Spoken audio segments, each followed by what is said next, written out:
السلام عليكم ورحمة الله وبركاته. حياكم الله، طابت جميع أوقاتكم بالصحة والمسرات. أولا الله يصلح لنا ولكم ولعامة المسلمين النية والذرية. اليوم ألتقي من الولايات المتحدة الأمريكية في ابني راكان حفظه الله. حياك الله يا راكان. الله يبزيك ويبارك فيك، يا مرحبا. من طول الغيبات جاب الغنايم. ما يحتاج ابوي غنام. الله يحفظك إن شاء الله. كثير صراحة من المداخلات ومن محبينك يسألوني يقولون علمنا عن أخبار راكان. اليوم أنا جيت عندك زيارة وبيك تسرد لنا قصتك من أول ما تخرجت من الثانوي والمايك لك. يا مرحبا ومسهلا، أرحب بكم جميعا. وأولا أول ما تخرجت من الثانوي عام 16-17 قررت أني أتجه إلى جنوب أفريقيا لتعلم اللغة الإنجليزية. طبعا أخذت لي كورس هناك وبعدها رجعت لأني كنت مقبول في جامعة القصيم تخصص لغة إنجليزية. بعد ذلك قررت أني أكمل دراستي خارج السعودية، والحمد لله اتاحت لي الفرصة ورحت كملت. جيت لأمريكا عام 2018 في نهاية 2018. جميل جميل. حدثنا عن رغبتك وتوجهك الكيب تاون جنوب أفريقيا. وش كان الهدف وكيف كانت هل كانت فيه معاناة؟ من اللي سهل لك طرق المعهد والتسجيل في جنوب أفريقيا؟ وإن حصل تذكر المشاهدين اسم المعهد ليستفيد الغير. اي نعم، رحت المعهد EF. طبعا طلعت هناك ما قدامي أحد، رحت زي المجازفة أو المخاطرة، ما أعرف أي شخص في جنوب أفريقيا. اتجهت هناك وعلى قولتهم على عماها، ما كنت أعرف أي شخص، ولكن اللهم لك الحمد كانت تجربة رائعة وعطتني الكثير من الخبرة يعني، وخلتني أعتمد على نفسي أكثر وأكثر. أبيك توضح للمشاهدين كيف حصلت على المعهد. ممكن الكثير عنده أبناءه وهاجس الوحيد أنه يرسل أبنائه للعلم والفائدة. المعهد هل له فروع مثلا بالسعودية؟ هل له عنوان معين؟ هل أنت تنصح الغير في التجربة للمعهد أو غيره؟ اي نعم، كانت تجربة رائعة واسم المعهد EF، ولكن المعهد كان غالي شوي ونسبة التعليم فيه ما هي بالمطلوبة، يعني ما هي مثل تجربتي في أمريكا. يعني أفهم على كذا نصيحتك للمتابعين أنه بلاش مثلا يروح الكيب تاون على طول يتوجهون لأمريكا. تقدر تقول، لأن جنوب أفريقيا كلها يعني للسياح أفضل من الطلاب. معروف استضافة كأس العالم طبعا. اي نعم، ما يحتاج، معروفة جنوب أفريقيا. وبرضو أنصح في بريطانيا، لأن كثير من أصحابي يعني راحوا لبريطانيا وتعلموا اللغة هناك، فأقول جنوب أفريقيا تجربة رائعة، ولكنها لك تحفظ عليها يعني. اللي يتحفظ أكيد. جميل. طيب بعد ما جيت هنا لأمريكا، حلو، كنت في دورة لغة إنجليزية لأنك مقبول في كلية الرأس. أي نعم. كم مدة الدورة؟ مدة الدورة كانت 6 أشهر. هل فادتك دورة الكيب تاون؟ أي نعم، فادتني. وبعد ما خلصت الدورة المفروض أنك ترجع، وش العائق اللي خلاك ما ترجع؟ أرجع للسعودية. نعم، بعد الدورة اللغة الإنجليزية في أمريكا. أي، لأن جاني قبول في جامعة إنديانا يونيفرسيتي ساوث بند. شفت جاني القبول وتاحت لي الفرصة، فاللهم لك الحمد تيسرت لي الأمور وقلت خليني أكمل في أمريكا، يعني أفضل بالشهادة ويعني تشوف الجانب الآخر من العالم. جميل. هل واجهت عوائق في القبول أو تم اختيارك مباشرة هو اللي دفعك للالتحاق في الجامعة؟ لا، اللهم لك الحمد ما في أي عوائق في القبول، ولكن كان في تحدي، وهو تحدي لا إلى اختبار الجامعة. الجامعة قبل لا تدخل يختبرونك اختبار رياضيات واختبار لغة إنجليزية، طبعا كتابة وقراءة وكل شيء. طيب أنا ودي أن قبل ننتقل للجامعة وهموم الجامعة حلو. الأمريكية، عندما كنت بالمعهد كيف كانت أو كان مشوارك لأمريكا وكيف توجهت للمعهد، وش السبل اللي وجهتك للمعهد مثلا في الولاية اللي أنت فيها؟ نعم، أول ما أمشي أو قبل لا أمشي لأمريكا، قبل لا أخطط إني أمشي، تواصلت مع الدكتور صالح رحمة الله عليه، وأبغاكم تدعون له جميعا بالرحمة والمغفرة. هو اللي دلني، هو اللي عرفني على جميع الأشياء المهمة في أمريكا. طبعا صالح بن علي السرباتي. أي نعم. الله يرحمه. الله يرحمه إن شاء الله. هو اللي دلك للمعهد. أي نعم، دلني على المعهد وعلى العائلة وجاب لي القبولات وكل شيء. جميل. كان متواصل معك لفترة كم؟ كل طيلة المعهد وأول سنة من الجامعة. المعهد، وجودك في المعهد، هل طبعا كان فيه رديف للمعهد عائلة؟ نعم، أنا كنت ساكن مع عائلة طيلة فترة المعهد، وإلى أن يعني بعد نهاية أول ترم من الجامعة كنت ساكن مع أيوة كنت ساكن مع عائلة. جميل. هل أنت تشوف أن المعادلة بين الجامعة وبين العائلة أنها متناسقة، وتشوف أنها من الضروريات، أو يكتفى في المعهد بس بدون عائلة؟ لا بالله، العائلة مهمة للطلاب اللي ما عندهم لغة، ولكن فيه تحديات بوسط العائلة. لازم تعتمد على نفسك، تغسل مواعينك، تغسل ملابسك، تنظف غرفتك، تنظف أي شيء وراك. يعني حنان الأم ما في إنساها خلاص. حلو. طيب الموضوع العائلة. حلو. ومعاناتك مع العائلة، يعني هل كان في جدول يومي؟ لأن كثير من الناس نسمعهم يقول سجل مع عائلة أو روح ادرس لغة. هل هي من البساطة اللي حنا نسمعها، أو إن في صعوبة وفيه مشقة في مع العائلة أو المعهد؟ بقول لك في صعوبة، ولكن صعوبة جديدة عليك وراح تستمتع فيها، لأن راح يكون عندك روتين معين. لازم تصحى الساعة 7 الصباح يوميا، حتى في الويكند. يعني أنا اللي سويته حتى في الويكند أصحى الساعة 7 الصباح نومي، ويعني وقت الفجر لازم تصحى بدري وتنام بدري مع الناس وترتب أغراضك الشخصية. جميل. بعد أنهيت المعهد صح؟ أي نعم. أخذت شهادة عليه. اللهم لك الحمد، هذه الشهادة يا طويل العمر. ما شاء الله، مبروك إن شاء الله. هذه شهادتك في اجتياز اللغة الإنجليزية. أي نعم. في جميع مستوياتها. أي نعم، اللهم لك الحمد. ما شاء الله. طبعا بعد ما اجتزت اللغة الإنجليزية توجهت للجامعة وقبلت بالجامعة. صحيح.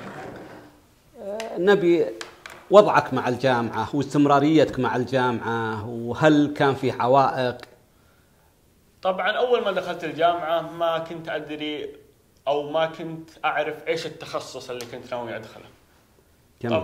أول ما دخلت تخصص العدالة الجنائية. في ثاني ترم اللهم لك الحمد والشكر جتني شهادة من الجامعة، وهذه الشهادة شهادة التفوق. ما شاء الله. أي نعم. ما شاء الله. التفوق دراسي أثناء وجودك بالجامعة. أي نعم، هذا من ثاني سنة، بداية ثاني سنة من الجامعة. الشهادة هذه طبعا من عميد الجامعة. من عميد الجامعة. الله. ما شاء الله. وبالحقيقة أنت كنت نموذج، وأنا كوالد لك والله أنك ريحتني، يا الله لك الحمد. من المصروفات العالية كانت مصروفاتك للدراسة ومدرسة، وهذا شيء بديهي، شيء طبيعي وواجب على كل أب، يعني أنه يصرف على أبنائه المميزين، يدعم المهتم. فهذا واجب الأب وواجب الأسرة وواجب القبيلة وواجب جميع محب للشخص. وحتى الدولة أكبر نموذج عندنا ليش تصرف على أبنائها بالخارج، دليل إنها تبي العلم وتبي التميز الطلاب، وتخرج طلاب إن شاء الله يكونون قادة للوطن. فالله يوفقك إن شاء الله. قبل ننتقل للمرحلة القادمة، ودرس الجامعة ووضعك مع الجامعة والتخصص والساعات اللي قضيتها حتى يعني تمكنك للقبول أو الابتعاث الخارجي، لأنك أنت جيت بدون ابتعاث. اي نعم. اولا عسى الله يخليك ذكر لنا ويطول لنا بعمرك، انت اللي دعمتني من يوم ما جيت كما تعلمون. طيب طبعا اول ما جيت هنا لامريكا كنت على حسابي الشخصي او على حسابي الخاص، درست فترة اللغة، بعدها المطلوب في الابتعاث انك تخلص عدد ساعات معينة ولها شروط ولها يعني لازم تجتاز كل المراحل ومعدل المطلوب وكل شيء. اللهم لك الحمد خلصت 30 ساعة، وبعدها انتقلت إلى جامعة إنديانا انستيتوت اوف تكنولوجي، لأن التخصص اللي كنت أرغب فيه موجود في هذه الجامعة، وهو تخصص الأمن السبراني، هندسة الأمن السبراني. واللهم لك الحمد انتقلت هنا وقدمت على الملحقية وجاني القبول خلال 5 أيام. اللهم لك الحمد والشكر. ما شاء الله ما شاء الله. هذا دليل دعم الدولة لك. خلال 5 أيام يجيك قبول وابتعاث وتكفل في كل شيء من الدولة، لهم منا جزيل الشكر وعظيم الامتنان. اسلم. نعم. وقررت اني اخذ تخصص ثاني وهو رديف تخصص الامن السبراني وهو العدالة الجنائية، واللهم لك الحمد خلصته تقريبا قبل 1 سنة وترم. ما شاء الله. اي نعم. ما شاء الله. طيب التخصصين العدالة الجنائية والأمن السبراني أو هندسة الأمن السبراني، هل هي تندرج من يعني مكملات البعض؟ أي نعم، كلها كما تعرف. أي نعم، طبعا تخصص الأمن السبراني والعدالة الجنائية كلها تندرج تحت الأمن والقوانين الأمن. طبعا في نفس تخصصي في الخطة الدراسية لازم تاخذ تقريبا 3 كلاسات في تخصص العدالة الجنائية، هذه مطلوبة بنفس التخصص اللي هو الأمن السبراني. أنا أخذت هذه 3 كلاسات وتعمقت فيه شوي، قلت خليني آخذه كتخصص رديف للتخصص هذا، واللهم لك الحمد توفقت فيه، وكان تخصص مرة يعني interesting مثل ما يقولون، يعني مشوق. جميل. أي نعم. جميل. طيب إخلاد دراستك، هل أنت تشوف أنك تأخرت في التخرج؟ لا والله ما أشوف أني تأخرت أبدا. أنا جيت وأشوف نفسي، أنا ما أقارن نفسي بأي شخص، اللهم لك الحمد كل شخص له زمانه وله ظروفه الخاصة. أنا الكثير طبعا من أصحابي وأخوياي بالسعودية يقولون أنت ليش ما ترجع، أنت تأخرت. أنا ما رجعت، كان عندي أسباب وكان عندي ظروف. مثل الفيزا أول شيء اللي هي التأشيرة الأمريكية. جميل. لأنها صعب استخراجها، ودخول أمريكا برضو يعني مثل ما أنت جيت وشفت كيف الوضع، كيف الدخول وتحقيقات ومشاكل وبرضو بعد في سنة 2020 جانا كورونا، وكورونا كانت مرحلة صعبة لجميع يعني العالم، لجميع الأشخاص. ودي تختصر لي بس أصعب شيء جاك في مرحلة كورونا وبعد إيقاف السفر والطيران والأمور هذه، كيف كانت الحياة؟ كانت الحياة طبيعي. أول شيء في أمريكا ما هي كانت متشددة مثل السعودية مثل الدول الأخرى. أمريكا كانت مفتوحة، الأمور طيبة لين ما كثرت عدد الوفيات، كثرة عدد الإصابات. يعني مرة اندمرت أمريكا، بعدين قرروا أنه يوقفون كل شيء، ما يمديك تطلع أي مكان، يمديك تطلع ولا يقولوا لك شيء، ولكن كل شيء مقفل. طيب والمعيشة، المواد الغذائية كيف تصلكم؟ كيف تطلعون للسوبر ماركت مثلا؟ كنا نطلع السوبر ماركت ولكن بحذر شديد يعني، وكنا ما نطلع إلا مرة بالشهر، وهذه كثير من السعوديين لجأوا للسفارة. أنت يبدو لي السفارة تبعد عنك في ولايتك ما أدري كم ساعة أو طيران أو سفر بالطريق، كم ساعة؟ تبعد تقريبا 10 ساعات، يعني قرابة أكثر من 1000 كيلو. أي نعم. والطرق بوقت؟ أي نعم، كان كل شيء مقفل، الطيران مقفل، ما يمديك توصل للقنصلية أو للسفارة السعودية، ولكن ما قصروا معانا. أنا قدمت أونلاين على تذاكر، واللهم لك الحمد جتني تذاكر الإخلاء هذه للسعودية، ولكن كان صاحبي موجود الله يذكره بالخير، واحد المطيري، وكان معاه أهله. طبعا التذكرة جت له ولا جت الأهله، فطلبني وأنا أعطيته تذكرتي ورجع هو أهله، اللهم لك الحمد. ما شاء الله. أي نعم. وهذه المواقف الجميلة والله أنك أسكتني بالحقيقة، أنك تنازل عن تذكرتك في ظروف قاسية، الشخص معرفة، وتقول له خذ التم أنت وأسرتك وسافر فيها. أقول الحمد لله، الله يديم المحبة دائما.